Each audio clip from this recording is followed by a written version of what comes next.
Ciao ragazzi, first of all, thank you for following me and please follow my channel if you like my YouTube.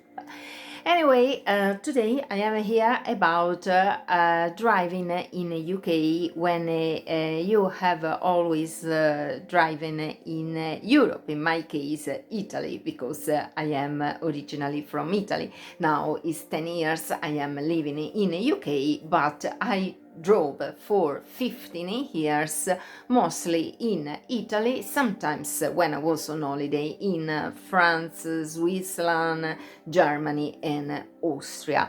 When I arrived 10 years ago in England, I went to London, and honestly in London I didn't need any car because the public transport, even if it is chaotic and expensive, seems to work better than the traffic in the capital.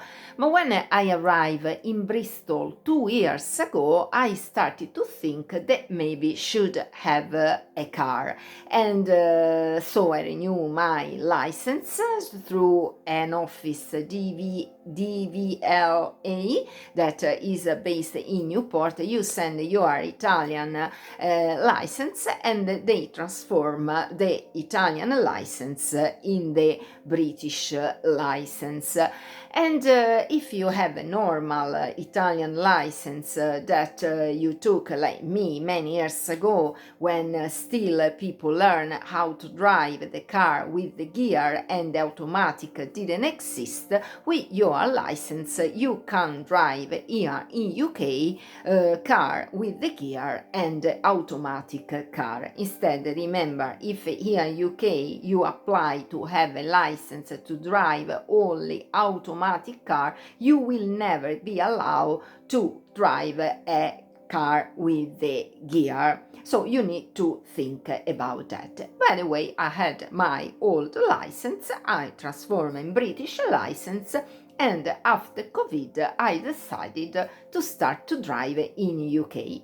By the way, 10 years I don't drive. I say I can't take a car and go around because, first of all, I don't know the signal of England, and second, the driving is exactly on the wrong side for my mind, because in Italy we use practically the right hand. We watch the mirror this side. In the UK you are sitting on the opposite side and you use the left hand to change the gear, and the mirror is there and the handbrake is on the left.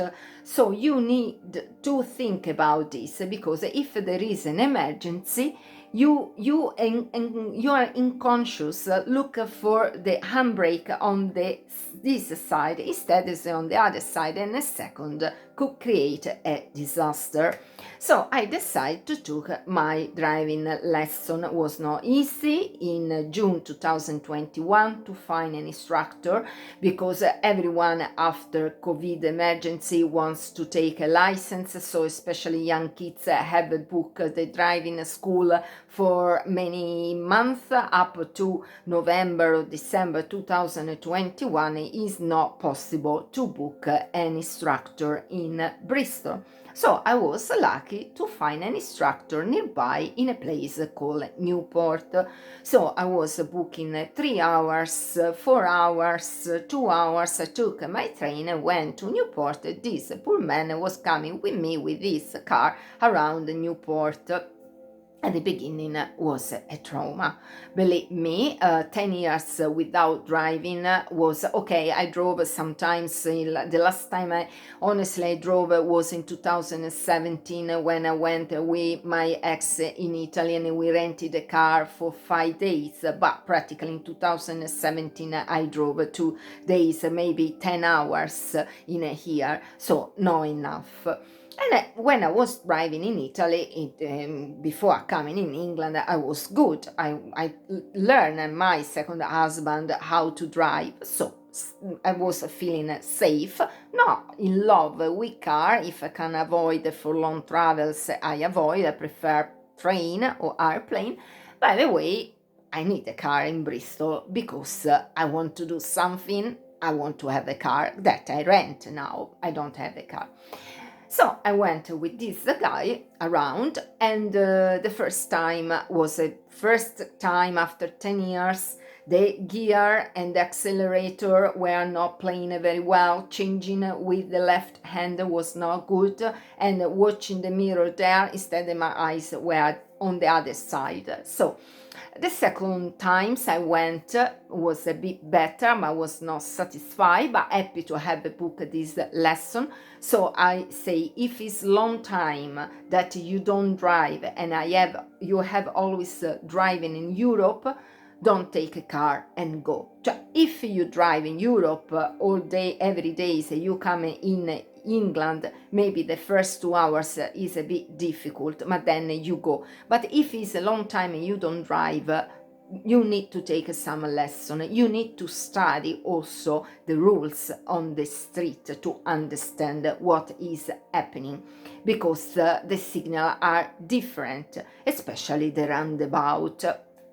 At the beginning, this man explained me the roundabout rules of the clock, and I say, why explaining me these roundabout rules about the clock, the 12 a.m., and I was going in Italy with this roundabout turning where I needed, putting the indicator at the end, no? But then I thought that here in England people are right. If you go inside a roundabout where there are several exits, practically, usually the first 2 exits are before the 12 on the clock. Now you imagine this clock. So you go out on the left. So when you start, you put the signal on the left. Usually, not all the time, usually from the third exit is after the 12 p.m. So what you do, you enter in the roundabout with the indicator on your right to tell people, I am not turning in the first and in the second exit, but when you go after the second exit, quite immediately, watching the mirror, you need to go gradually towards the third exit, and you need to put the indicator. Watch the mirror, indicator, watch the mirror, and turn. It should be quite easy. I find driving in UK is different, but in my view seems easier because people are quieter.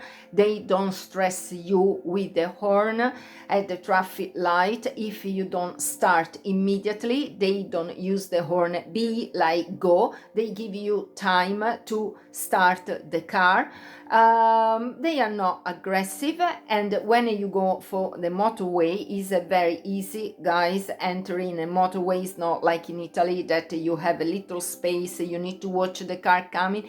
So often in the motorway in UK you put the indicator and you are already inside the right line. You have not to do complicated things to go inside the motorway.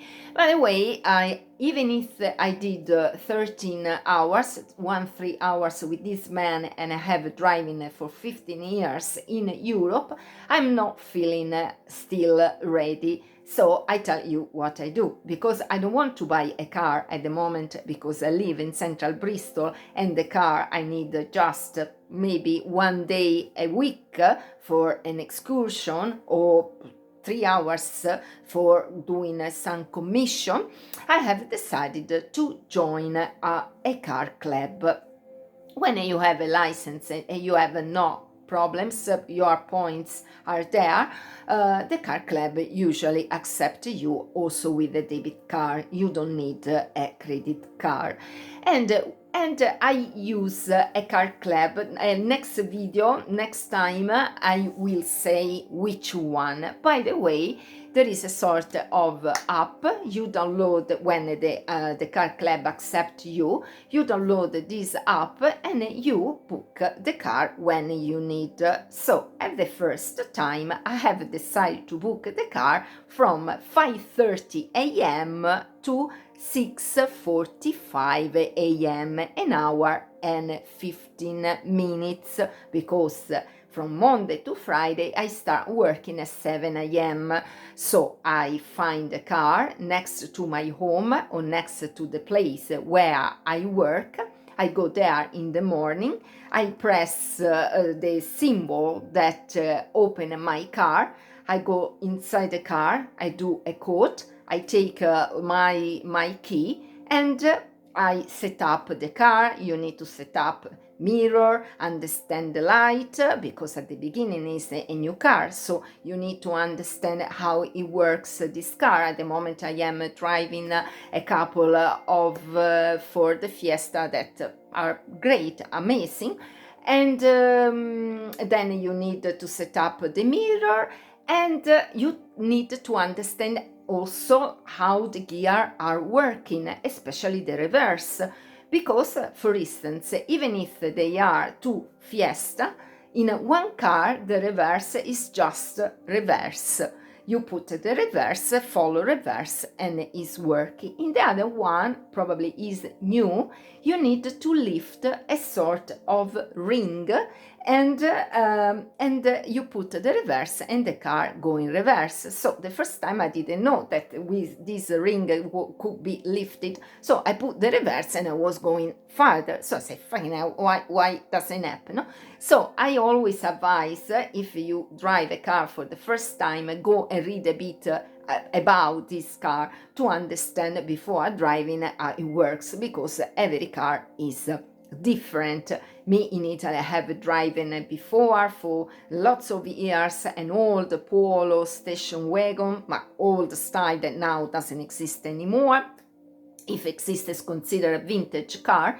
And then I drove for almost 9 years two different Fiat Panda that here in UK is practically impossible find a Fiat Panda, and I like Fiat Panda, and now in UK is easy to find Fiat 500 to buy, not to rent, but I think they are overestimated, are too expensive for what they give, because they are city car, and honestly these 500 are nice but too expensive for what they give to you.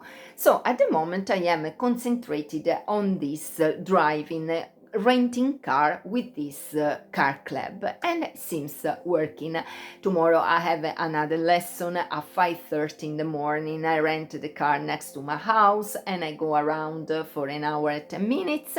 I plan in advance where to go, not to be surprised. If you can use Google Map, even better. There is the sat nav in this car, but sometimes the voice doesn't work. I try setting, it doesn't work. So if you have your sat nav, your Google Map, bring always with you and prepare the itinerary also on Google Map, so you are sure that Google Map doesn't betray you like the sat nav on the car, because the car is used by you but is used also by other people, so they can touch something and break something, so you need to be prepared to travel with your own Google Map. So it's not impossible, guys, driving in UK. It's just different. You need to get used, like everything, but it's possible.